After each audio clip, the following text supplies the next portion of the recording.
can you discuss parenting advice, especially in light of temptations of screens and junk foods?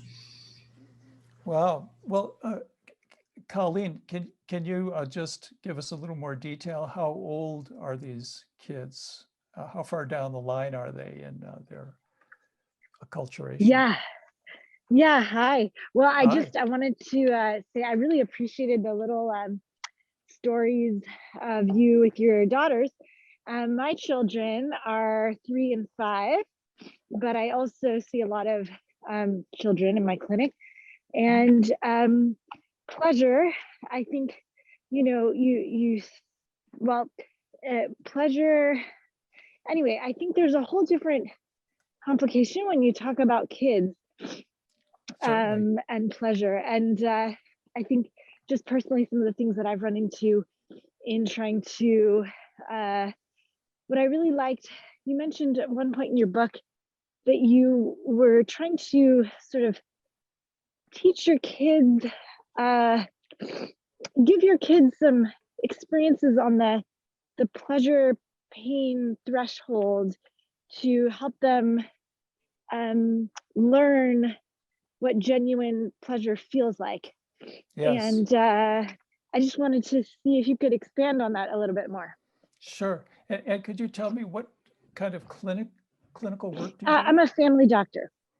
Oh, excellent. Yeah. Like me. Right. Yes.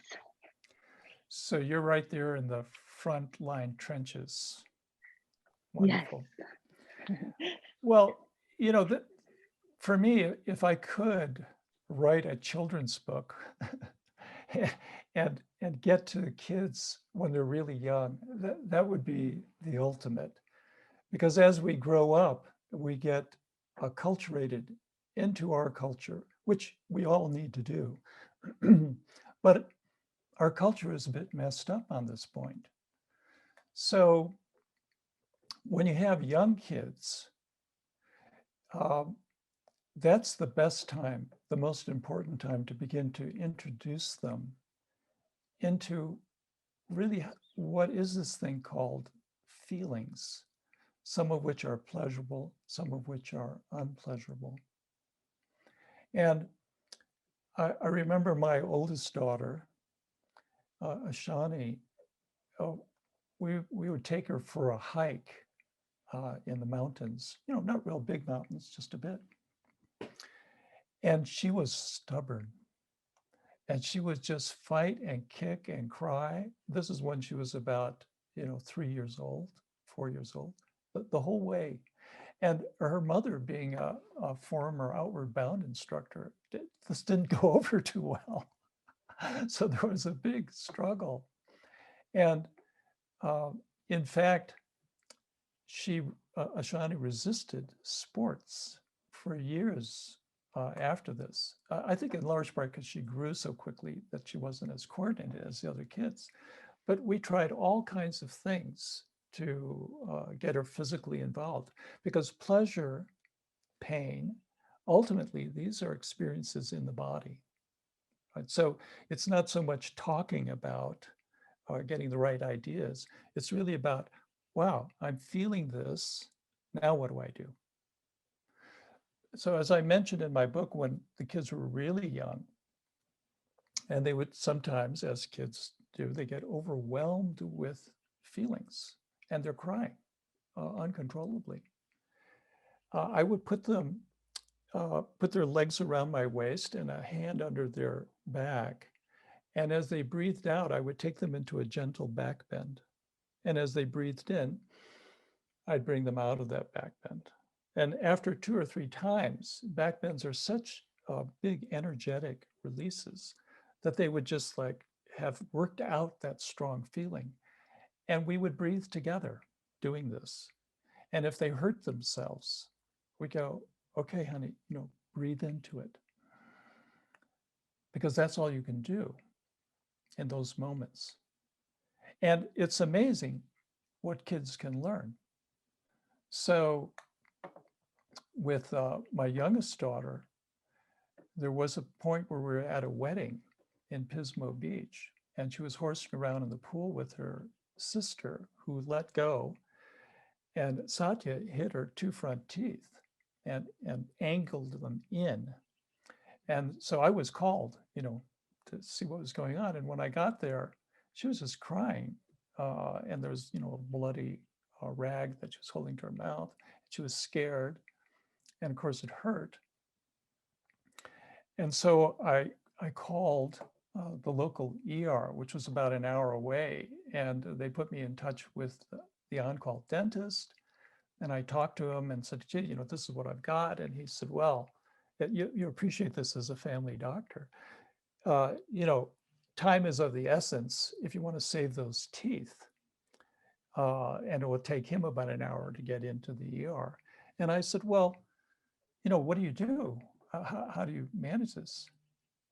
And I said, I have pretty good hands. Just tell me. He said, okay, you take some gauze or something, a cloth that won't slip, and you grab the two front teeth and you pull them into place and you'll hear a little pop.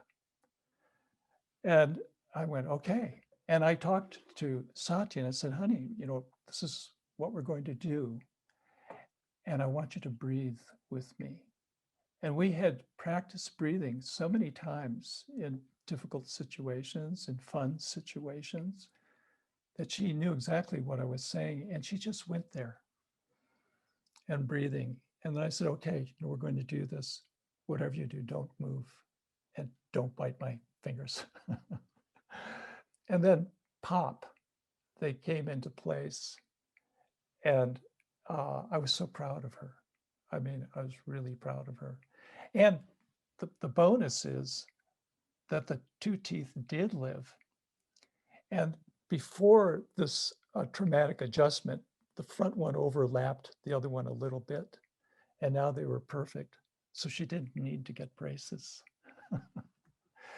And for my oldest daughter, the one who was so resistant to any exercise, finally, before she went to high school, I said, you got to do something. So what would it be? And she said, well, I'd like to surf, which you can't do much in Colorado. So I said, well, okay, if you want to surf, you're going to have to be a strong swimmer. So let's get you on the swim team. And she had never really done any swimming. So I hired a coach to give her a few lessons. And the coach looked at her and said, give me a year and I could get her there. But Ashani, to her credit, was stubborn. Stubbornness cuts both ways. And she did join the swim team, which had a terrific coach. And I write about this in my book. And after 4 years, she was one of the fastest swimmers on the team and went downstate and ended up swimming for University of Northern Arizona on a partial scholarship, and easily became the best athlete in the entire family. So you don't know what's going to happen, but as a parent and sometimes as a doctor, things happen and they can be very traumatic and very powerful. And I think of it like a raindrop coming down somewhere close to the continental divide. And if you just push that raindrop a little bit one way, it forever is going to be moving towards the Pacific.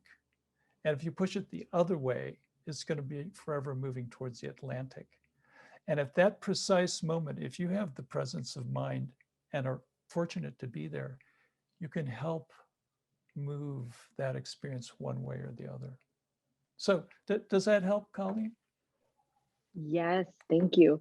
I'm actually going to just go. I need to just quickly put my kids to sleep, but I'm actually going to rejoin.